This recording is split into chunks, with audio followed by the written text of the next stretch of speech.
اعوذ باللہ من الشیطان الرجیم بسم اللہ الرحمن الرحیم۔ شروع کرتا ہوں میں اللہ پاک کے نام سے جو بڑا مہربان نہایت رحم کرنے والا ہے۔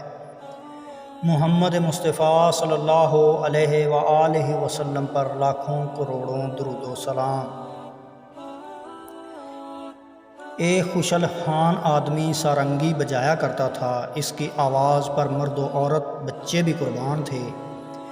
کبھی مست ہو کر گاتا ہوا جنگل سے گزرتا تو چرند پرند اس کی آواز سننے کے لیے جمع ہو جاتے۔ ان بھول بھلائیوں میں جب عمر گزار بیٹھا اور بڑھاپے کے آثار نمودار ہو گئے تو آواز بڑھاپے کے سبب بھدی ہو گئی، تو عشاء کی آواز بھی رفتہ رفتہ کنارہ کش ہو گئی، اور نہ ہی اس کی سارنگی میں وہ سوز رہا۔ اب وہ جدھر سے گزرتا کوئی پوچھنے والا نہ ہوتا۔ نام و شہرت سو رخصت ہو گئے، ویرانی اور گمنامی میں فاقے پر فاقے گزرنے لگے۔ اس پر بے کسی کا عالم تھا۔ خلق اس خود غرضی کو دیکھ کر ایک دن بہت مغموم ہوا اور دل میں کہنے لگا، یا اللہ، جب میں خوش آواز تھا تو مخلوق مجھ پر پروانہ وار کرتی تھی اور ہر طرف میری توجہ ہوتی تھی۔ اب بڑھاپے کی وجہ سے آواز خراب ہو گئی ہے تو یہ ہوا پرست اور خود غرض لوگ میرے سائے سے بھی گریزاں ہو گئے ہیں۔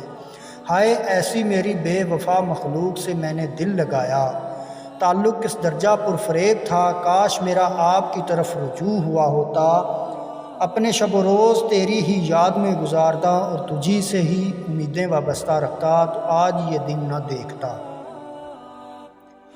سارنگی بجانے والا دل ہی دل میں نادم ہو رہا تھا اور آنکھوں میں آنسو جاری تھے۔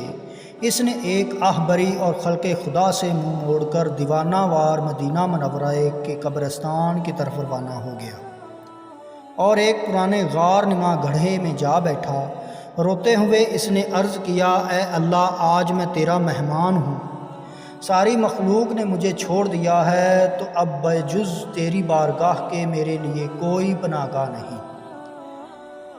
اے اللہ، آشنا بیگانے ہو چکے، اپنے پرائے ہو چکے، اب سوائے تیرے میرا کوئی آسرا نہیں۔ سارنگی بجانے والا اس طرح آہوزاری میں مشغول تھا اور اس کا دل خون کے آنسو رو رہا تھا۔ بارگاہ الہی میں اس کے یہ ندامت کے آنسو قبول ہو گئے۔ حضرت عمر کو الہام ہوا کہ میرا فلاں بندہ جو اپنی خوش آوازی کے سبب زندگی بھر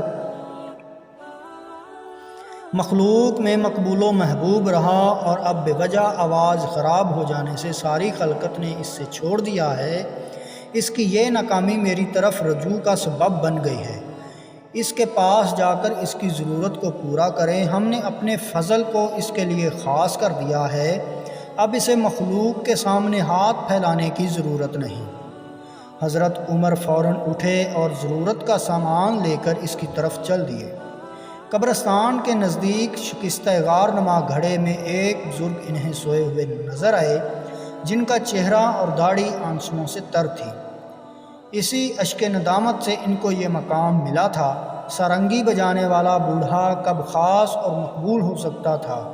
مبارک ہو اے راز پناہ۔ حضرت عمر اس غار کے سامنے کھڑے ہو گئے تاکہ بزرگ بیدار ہوں تو ان سے ملاقات کروں۔ اسی اثنا میں حضرت عمر کو چھینک آ گئی، جس سے ان کی آنکھ کھل گئی۔ خلیفۃ المسلمین کو دیکھ کر غلبہ ہیبت سے وہ کانپنے لگے۔ حضرت عمر نے جب دیکھا کہ بزرگ لرزہ براندم میں ہیں تو ارشاد فرمایا کہ خوف مت کرو، میں تمہارے رب کی طرف سے تمہارے لیے بہت بڑی خوشخبری لایا ہوں۔ سارنگی والے کو جب آپ کی زبان مبارک سے حق تعالیٰ کے الطاف و عنایات کا علم ہوا تو اس مشاہدہ رحمت الہی سے اس پر شکر و ندامت کا حال طاری ہو گیا۔ اپنے ہاتھ کو ندامت سے چبانے لگا اور اپنے اوپر غصہ ہونے لگا۔ اپنی غفلت اور حق تعالیٰ کی رحمت کا خیال کر کے ایک چیخ ماری اور کہا کہ اے میرے آقائے بے نظیر، میں اپنی نالائکی اور غفلت کے باوجود آپ کی رحمت بے مثال کو دیکھ کر مارے شرم کے پانی پانی ہو رہا ہوں۔ جب سارنگی والا بزرگ خوب رو چکا اور اس کا درد حد سے گزر گیا تو اپنی سارنگی کو غصے سے زمین پر پٹک کر ریزہ ریزہ کر دیا۔ اور اس کو مخاطب کر کے کہا کہ تو نے ہی مجھے حق تعالیٰ کی محبت و رحمت سے دور رکھا ہے، تو نے ہی 70 سال تک میرا خون جگر پیا اور تیری ہی وجہ سے لہو لعاب اور نافرمانی کرتے کرتے بوڑھا ہو گیا۔ اس بوڑھے مرد کی گریہ ازاری اور آہ و بکا سے حضرت عمر کی آنکھیں بھی اشکبار ہو گئیں۔ آپ نے فرمایا، اے شخص، تیری یہ گریہ ازاری اب تیرے قلب و باطن کی صفائی کی دلیل ہے۔ تیری جان اب حق تعالیٰ کے قرب سے زندہ اور روشن ہو گئی ہے۔ اللہ عز و جل کے حضور گنہگار کے آنسوؤں کی بڑی قدر و قیمت ہے۔ حق تعالیٰ گنہگار بندے کی ندامت سے نکلے ہوئے ایک آنسو کو شہید کے قطرہ خون کے ہم وزن رکھتے ہیں۔